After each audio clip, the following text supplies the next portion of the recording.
Assalamualaikum warahmatullahi wabarakatuh. Bismillahirrahmanirrahim.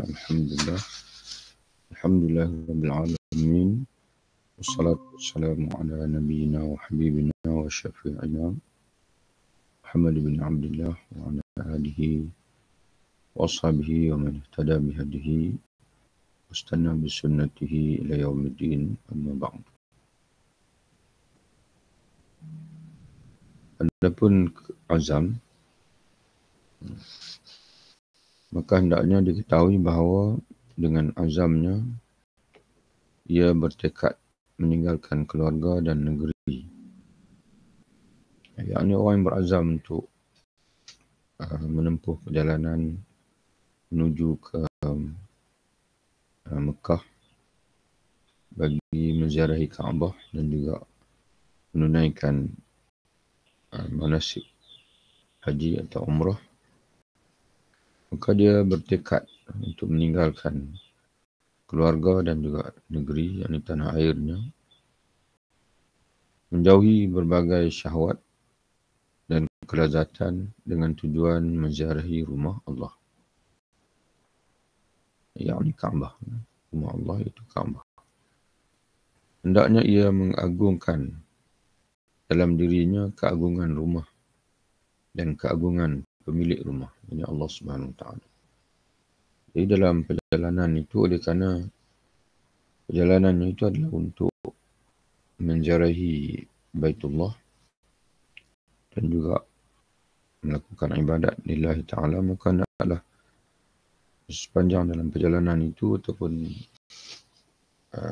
bermula perjalanan lagi, dia hendaklah menghadirkan keagungan Baitullah dan juga Allah SWT itu sendiri. Hendaknya diketahui bahawa ia telah bertekad melakukan sesuatu yang sangat penting.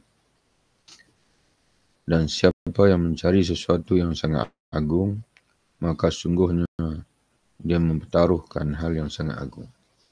Jadi bila kita mencari sesuatu yang agung, maka kita perlu untuk mempertaruhkan sesuatu yang sangat agung. Yang kita dah sebut sebelum ni bahawa di antara perkara yang dikurniakan oleh Allah, aset yang sangat bernilai dalam hati kita, iaitu keazaman dan tekad. Diterjemah dengan tekad di sini. Jadi manusia ini bermula dengan keazaman. Kalau kita memiliki keazaman yang kuat, barulah segala harta, masa dan juga keluarga ataupun apa sajalah ilmu, termasuk ilmu, akan beri manfaat pada kita untuk mencapai tujuan kita. Hendaklah ia menjadikan tekadnya itu semata-mata ikhlas kerana mencari redha Allah, jauh dari berbagai kotoran, riak dan juga pamrih. Dalam bahasa Arabnya disebut dengan sum'ah, di sini terjemah dengan pamrih. Dan jauh dari kotoran riak, iaitu menunjuk, dan juga sum'ah. Sum'ah iaitu nafsu, keinginan untuk mendengar pujian daripada orang lain. Itu sum'ah itu. Hendaknya ia menyadari bahawa tujuan dan amal perbuatannya tidak akan diterima kecuali jika dilakukan secara ikhlas. Jadi bukan saja haji dan ataupun umrah, bahkan semua ibadat yang kita lakukan, hendaklah kita menyadari bahawasanya Allah Subhanahu Wa Taala, sebagaimana disebut dalam satu hadis, Nabi SAW menyebutkan, Inna Allah tayyibun la yaqbalu illa tayyiban. Sesungguhnya Allah baik, bersih, dia tidak menerima melainkan yang baik dan juga yang bersih. Jadi bila kita menghadap Allah, mesti menghadap dengan tubuh yang bersih, dengan pakaian yang bersih, yang kita sebut dengan bersuci lah, taharah, daripada hadas dan juga najis. Tapi kita sering lupa bahawasanya kita ni ada dua bahagian, ada jiwa dan juga raga.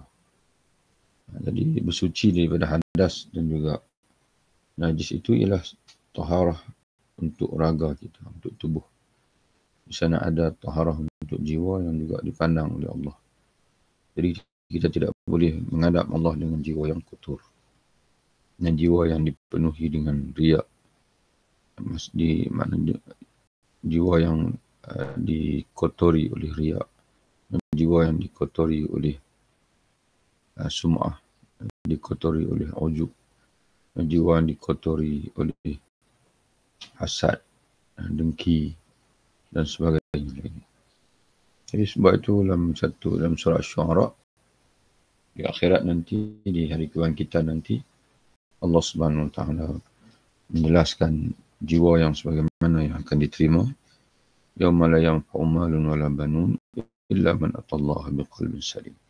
Hari kebangkitan nanti, hari yang mana tidak memberi guna harta dan anak pinak, illa man atallah, melainkan orang yang datang menghadap Allah dengan hati yang bersih, iaitu dengan jiwa yang bersih. Adapun memutuskan berbagai keterkaitan. Jadi dalam perjalanan untuk menuju kepada haji dan juga umrah ini, kita naklah memastikan tidak ada halangan-halangan. Tidak ada halangan-halangan yang boleh menggagalkan kita lah untuk mencapai tujuan ataupun sasaran kita.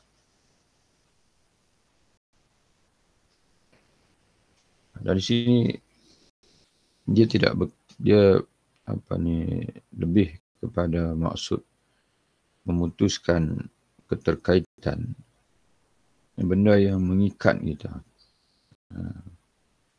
Dalam bahasa Arab yang disebut dengan istilah qat'u al-alaiq.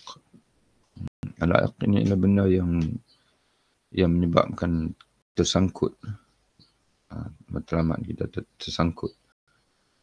Tapi kalau kita perhatikan nanti, setelah kita baca maksud penulis ini, kita boleh buat kesimpulan, iaitu perkara yang menyebabkan ataupun yang menghalang amalan kita dari diterima oleh Allah Subhanahu Wa Taala. Maksudnya ialah, kata dia, menyelesaikan berbagai perkara atau sangkutan yang berkaitan dengan manusia, benda-benda yang berkait dengan manusia, diterjemahkan pada mazalim. Maknanya hutang, dosa kita dengan orang, hak orang lain yang belum kita tunaikan. Jadi kita tak boleh menempuh perjalanan dalam keadaan kita masih lagi ada kesangkutan, ada sangkut dengan orang lain. Itu yang dia maksudkan. Menyelesaikan perkara atau sangkutan yang berkait dengan manusia, itu al-mazalim.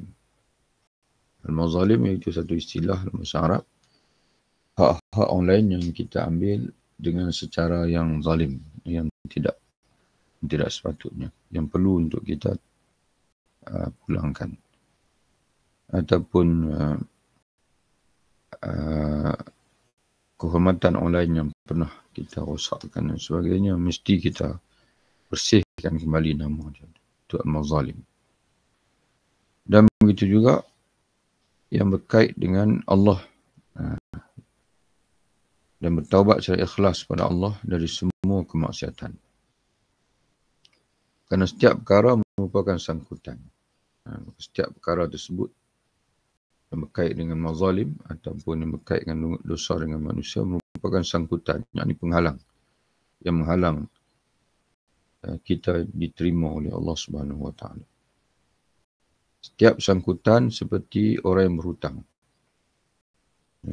Setiap sangkutan, setiap benda yang setiap perkara yang bersifat mazalim tadi ni, hak-hak orang lain yang kita pernah ambil dan sebagainya, itu dia ibarat orang yang berhutang yang akan hadir, yang berkaitan dengan talbiah-talbiahnya. Ini kesilapan dalam terjemahan, kerana dia tidak maksudkan talbiah di sini. istilah yang digunakan dalam bahasa Arabnya dipanggil kullu alaqatin mislu gharimin hadirin muta'alliqin bitalabibihi yunadi alaihi wa yaqul. Setiap sangkutan, kata dia. Diberi contoh, seperti gharimin, pemberi hutang, yang akan hadir muta'alliqin bitalabibihi. Talabib ni adalah leher baju. Mana orang yang memberi hutang kepada kita. Dia datang kepada kita, kemudian dia mencekak leher baju kita. Itu maksud dia. Bila kita nak musafir, dah bersiap-siap dah dengan kenderaan dan sebagainya, tapi kita lupa bahasanya ada hutang orang lain yang belum kita bayar. Nak ada sangkutan. Lalu dia datang. Kemudian dia pegang leher baju kita. Ada talabib. Talabib jamak kepada talbib. Tengok dalam kamus Marbawi, dia kata talbib leher baju. Akhadha min tuqis thawbih. Itu mana talbib, mencekik leher baju. Dia datang, dia cekik leher baju kita. Yunadi alaihi, kemudian dia berkata kepada kita atau menyuruh kita, ke mana kamu nak pergi? Apakah kamu bermaksud ke rumah raja diraja, sedangkan engkau mensia-siakan perintahnya di rumahnya ini dan mengabaikannya? Jadi kamu nak pergi mana? Mana kamu nak pergi? Kamu menuju kepada rumah raja diraja, dia panggil. Mana rumah Allah Ta'ala lah. Tapi kamu abaikan kewajipan kamu di rumah ini. Kamu menuju kepada istana, tapi untuk bertemu dengan raja di istana, untuk mencapai keredaan raja. Tapi raja yang sama yang telah merintahkan kamu di sini, perintahnya di sini kamu abaikan. Jadi bagaimana kamu nak mencapai keredaan dia, bertemu dia di sana, padahal sebelum kamu keluar menempuh perjalanan lagi, kamu ada perintah-perintah yang dia perintahkan untuk dilakukan di sini, kamu tidak tunaikan. Kemana kamu pergi? Apakah kamu bermaksud ke rumah raja diraja, sedangkan engkau mensia-siakan perintahnya di rumahmu ini dan mengabaikannya?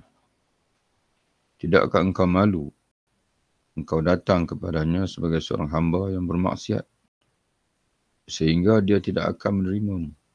Jadi kalau walaupun kamu menempuh perjalanan kepadanya menuju di sana, tapi kamu menempuh dalam keadaan maksiat, yang kita sedia maklum bahasanya maksiat ini bukan saja bila kita mengabaikan hak dengan Allah, termasuk maksiat juga apabila kita mengabaikan hak orang lain.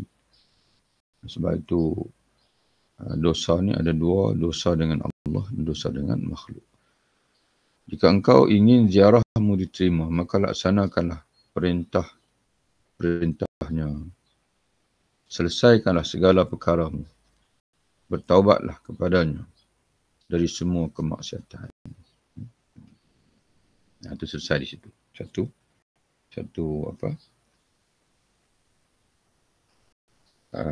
inilah tepat. Dan kemudian kata dia lagi, putuskanlah keterkaitan hatimu dari berpaling kepada apa yang ada di belakangmu.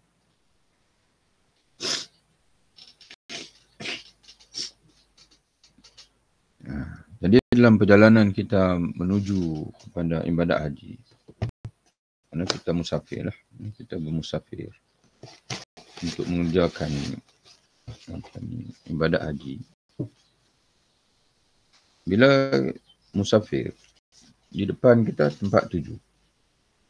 Di depan kita tempat tuju. Janganlah semasa perjalanan pandangan kita melihat ke depan, tapi hati kita masih lagi tinggal di belakang. Ini dia akan sebut yang bahagian yang kedua lah. Itu juga termasuk dalam dipanggil benda yang menjadi sangkutan. Menjadi sangkutan bagi kita. Jadi perlu kita pastikan bahawasanya bila kita menuju kepada Allah, pandangan mata kita kepada Allah dan hati kita juga memandang kepada Allah. Bukan pandangan mata saja melihat kepada tempat tuju, tapi hati kita ni masih lagi sangkut di tanah air kita, di tempat kita dan sebagainya. Maka kata dia, dan putuskanlah keterkaitan hatimu dari berpaling kepada apa yang ada di belakang. Mana putuskan hati daripada tersangkut dengan apa yang ada di belakang kita. Agar engkau bisa menghadap kepadanya, kepada Allah dengan wajah hatimu. Sebagaimana engkau menghadap ke rumahnya dengan wajah zahirmu. Jadi, mana tumpukan kepada hati kita, tumpukan kepada Allah yang menjadi tujuan perjalanan kita. Sebagaimana zahir kita menghadap kepada Allah Subhanahu wa Ta'ala. Jika engkau tidak melakukan hal itu, maka perjalananmu tidak mendapat apa-apa kecuali keletihan, kesengsaraan, bahkan pengusiran dan penolakan.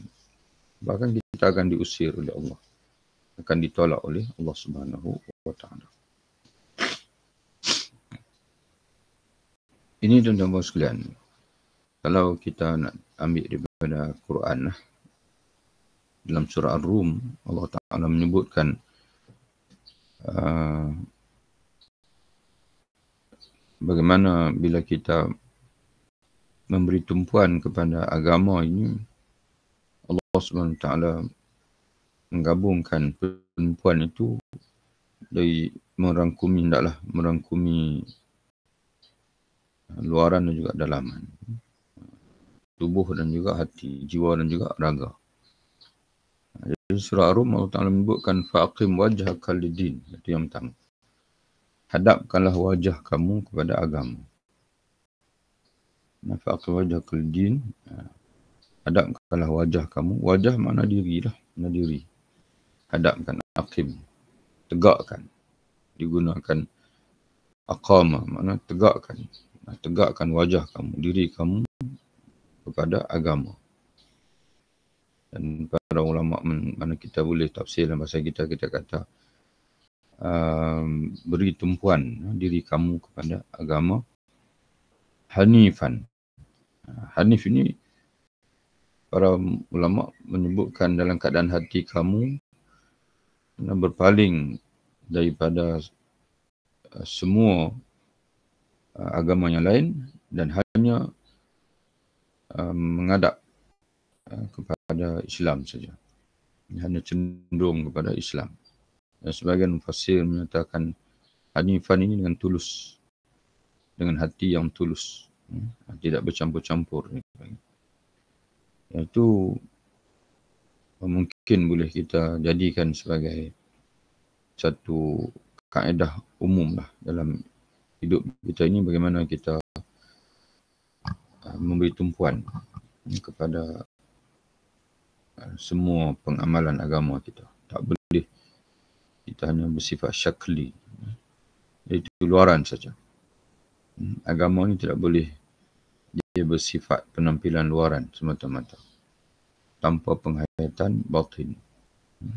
Jadi kerana itu kita mematikan para salafus salih dulu, mereka sangat-sangat mementingkan keikhlasan, penghayatan batin. Jadi Imam Ghazali pun sama juga dalam kitab ini. Bila kita melakukan umrah, haji dan sebagainya, jangan asal kita hadir saja di Kaabah, tawaf.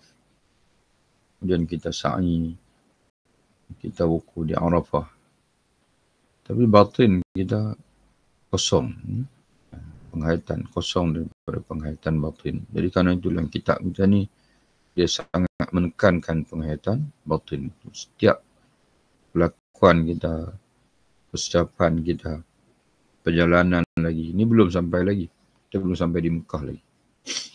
Kita masih baru dalam perjalanan. Bahkan perjalanan pun belum lagi. Baru persiapan. Kerana selepas ini akan masuk bekal. Kemudian kenderaan. Semua dia huraikan.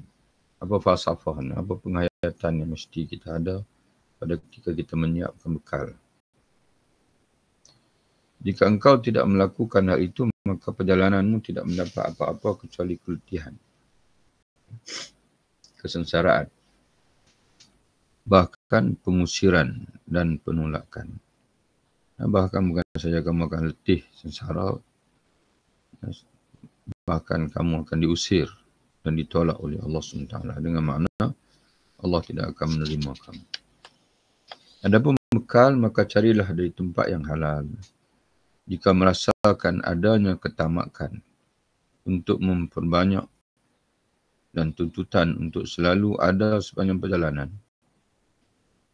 Cari bekal ni, kata Imam Ghazali, ala kadar, sederhana. Jangan timbul dalam diri ini tamak untuk memperbanyakkan bekalan supaya kita tak terputus bekalan. Jadi kalau hadir dalam hati kita itu sifat itu, hasrat itu, mana hasrat untuk memperbanyakkan bekal dan hasrat supaya kita ni tak terputus tidak terputus bekalan dan perjalanan.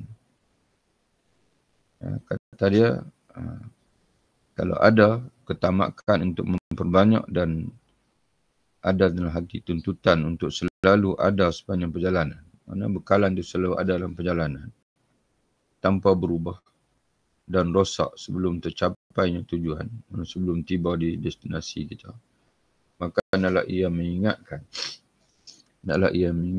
bahawa perjalanan akhirat lebih panjang dari perjalanan ini. Jadi hendaklah dia ingat bahawasanya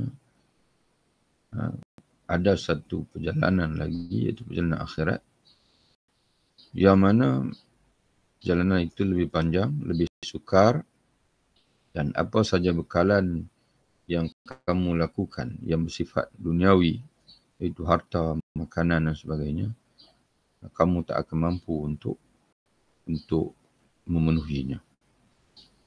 Jadi bekal yang sesungguhnya adalah takwa.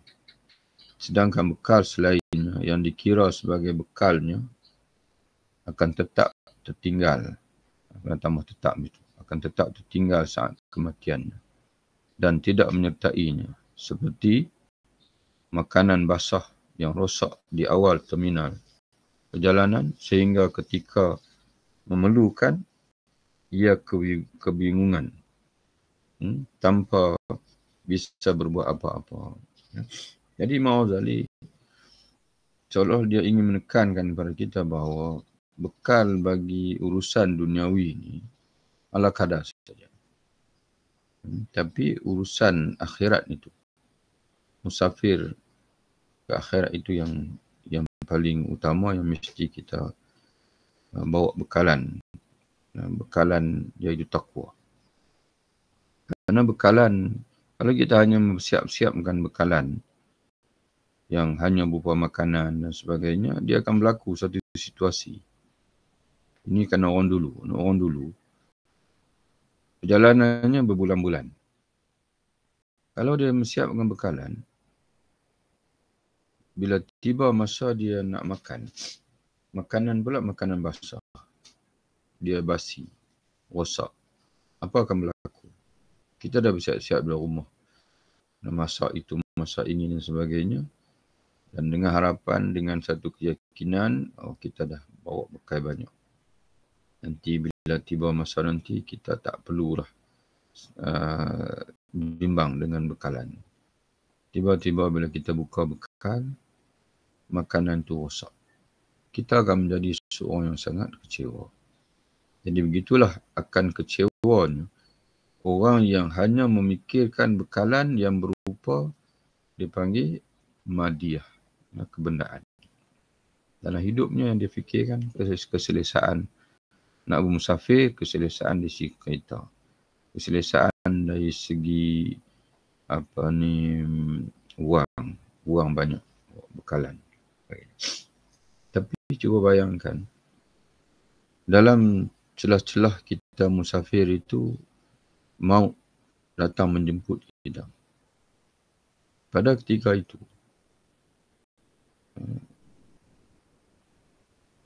apakah mencukupi ataupun memberi manfaat kepada kita wang yang kita bawa tadi, kereta yang selesa tadi, tak akan boleh membantu kita.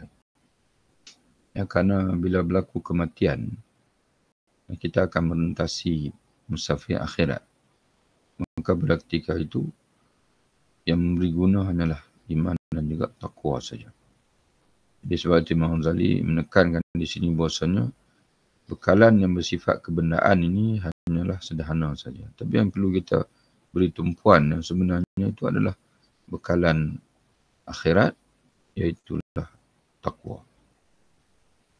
Maka hendaklah berhati-hati jika amal perbuatannya yang merupakan bekalnya ke akhirat tidak dapat menyertainya setelah kematian. Bahkan telah rosak oleh berbagai bakteria riak dan juga keteledoran. Bahasa Arabnya disebut kudurat taksir, kelalaian. Kudurat ni adalah dipanggil keruh ni. Benda-benda yang menimbulkan keruh, kekotoran dengan sebab taksir, kelalaian. Kemudian apa, ada pun kenderaan. Maka hendaknya ia bersyukur kepada Allah dengan hatinya atas berbagai kenderaan yang telah ditundukkan Allah untuk manusia, termasuk dirinya. Dan hendaklah mengingat, maka kita kena bersyukur. Itu yang pertama sekali kata Imam Ghazali. Sebelum kita menyediakan kenderaan atau menaiki kenderaan adalah kita bersyukur pada Allah yang telah memudahkan, menundukkan ini, memudahkan kepada manusia kenderaan. Dan hendaklah mengingat pada saat itu akan kenderaan yang akan dinaikinya ke kampung akhirat, iaitu jenazah yang diusung di atas kenderaan itu. Kerana sungguhnya urusan orang haji sama dengan urusan perjalanan. Dan hendaklah ia memperhatikan apakah perjalanannya dengan kenderaan ini layak menjadi bekal bagi perjalanan di atas kenderaan tersebut, kenderaan akhirat. Jadi Imam Ghazali masih lagi kaitkan dengan musafir akhirat. Jadi kalau tadi ketika kita menyiapkan bekal, selain daripada kita memikirkan bekalan perjalanan untuk ke Mekah, yang kata Imam Ghazali buat sederhana saja, madai, kita juga mesti mengingati pada masa yang sama perjalanan menuju ke akhirat yang mesti dilakukan sungguh-sungguh dengan persiapan yang lebih rapi berbanding dengan persiapan untuk perjalanan ke Mekah itu. Dan begitu juga kenderaan. Bila kita siapkan kenderaan untuk ke Mekah, maka kita juga adalah memikirkan bagaimana kenderaan untuk kita menuju ke akhirat. Iaitu tak kalah jenazah kita diusung. Jenazah kita diusung. Jadi kenderaan ini, keranda itu hanyalah untuk zahir. Ya, maknanya bila kita meninggal nanti, orang akan persiapkan kenderaan. Akan persiapkan keranda untuk mengusung jenazah kita. Tapi kita kena ingat bahawasanya di sana ada ruh. Apa kenderaan yang mengusung ruh kita? Jadi kerana itu, tuan-tuan sekalian, kalau melihat kepada hadis Nabi SAW, ruh orang mukmin ini akan diusung oleh malaikat. Diusung oleh malaikat. Dalam satu hadis yang panjang dalam Musnad Imam Ahmad, Nabi SAW menceritakan bahawa dalam hadis yang panjang itu Nabi menceritakan keadaan ruh orang beriman dan setelah itu keadaan ruh orang yang kafir. Kata Nabi, orang beriman bila saat dia hampir meninggal akan turun beberapa malaikat yang berpakaian serba putih yang bercahaya. dan mereka berada sejauh mata memandang, dan kemudian datang malaikat maut berada di hujung kepalanya dan lalu mencabut rohnya. Kata dalam hadis itu, kata Nabi SAW, bila roh selesai dicabut, roh itu tidak berada dalam genggaman malaikat maut, melainkan akan terus diambil oleh malaikat yang bercahaya tadi, yang berseri, yang putih tadi. Dan Nabi menceritakan mereka datang dengan bawa kain kapan daripada syurga. Lalu roh itu diletakkan dalam kain kapan di syurga itu, dan roh itu dibawa oleh malaikat. Malaikat tadi, kata ulama, malaikat yang putih berseri itu adalah malaikat rahmat. Yang mereka bawa roh itu naik ke langit. Lepas siling utama ni kedua sampai kepada iliyin di atas sana. Jadi apakah kita kena fikirkan pada ketika kita menyiapkan kenderaan untuk musafir, kita kena fikirkan sama. Musafir ni, kenderaan kita ni, kalau orang dulu unta lah biasanya kat tunggu kuda. Pada zaman hari ni kereta, bas, kapal terbang dan sebagainya, itu semua kenderaan untuk bawa jasad kita. Bawa jasad kita. Jadi cuba kita bayangkan nanti, bila kita mati nanti jasad kita akan diusung dalam keranda. Tapi roh kita siapa yang akan usung? Kerana Nabi menyebutkan orang kafir pula, orang jahat pula, dia akan, ketika dia hampir mati, dia akan turun malaikat yang serba hitam, yang hitam. Dan membawa yang menunggu dia. Jadi bila malaikat maut mencabut nyawa, maka roh itu, bila malaikat telah mencabut roh daripada jasad si kafir tadi ataupun si penerhaka tadi, maka rohnya akan disambut oleh malaikat yang hitam tadi, malaikat hitam tadi, lalu dibawa naik ke langit. Tapi sampai langit yang pertama, penjaga pintu langit yang pertama tidak mengizinkan untuk dibawa naik ke langit yang berikutnya. Lalu dilempar rohnya.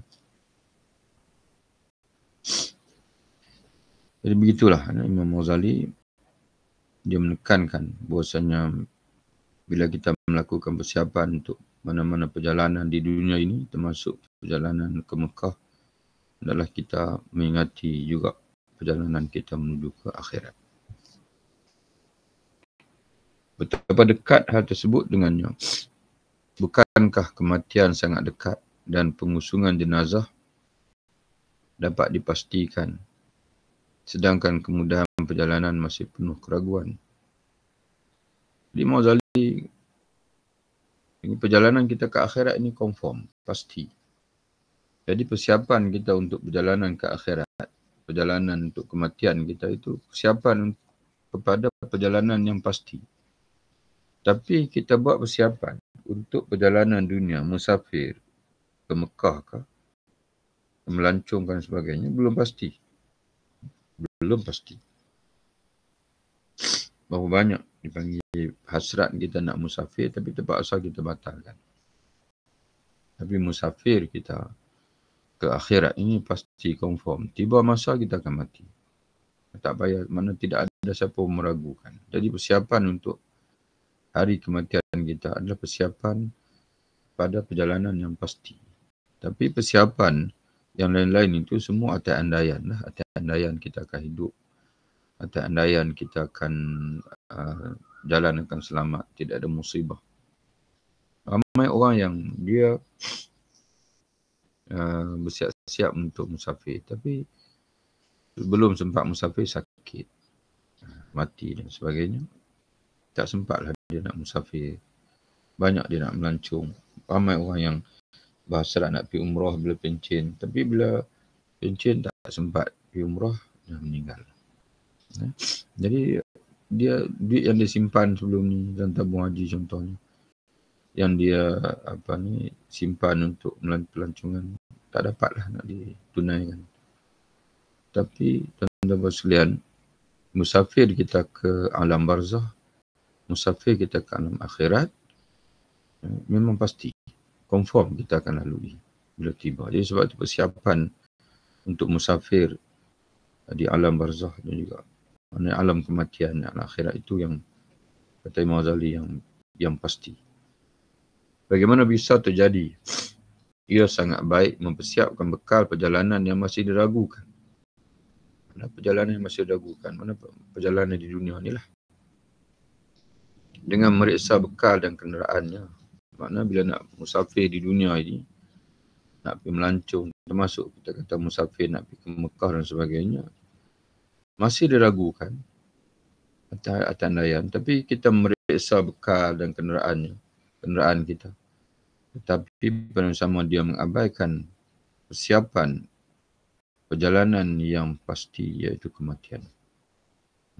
Jadi sebab itu Imam Ghazali, kerana kitab yang kita baca ni Al-Mustakhlas ini, walaupun pengarangnya Syekh Singhawa, tapi intipati apa yang dia ambil kandungan dia, konten ni semua daripada Ihya Ulumuddin. InsyaAllah kita sambung lagi dalam bacaan berikutnya insyaAllah. Wabillahi taufiq. Assalamualaikum warahmatullahi wabarakatuh. Assalamualaikum warahmatullahi wabarakatuh. Ya, sama. InsyaAllah. Jumpa lagi insyaAllah.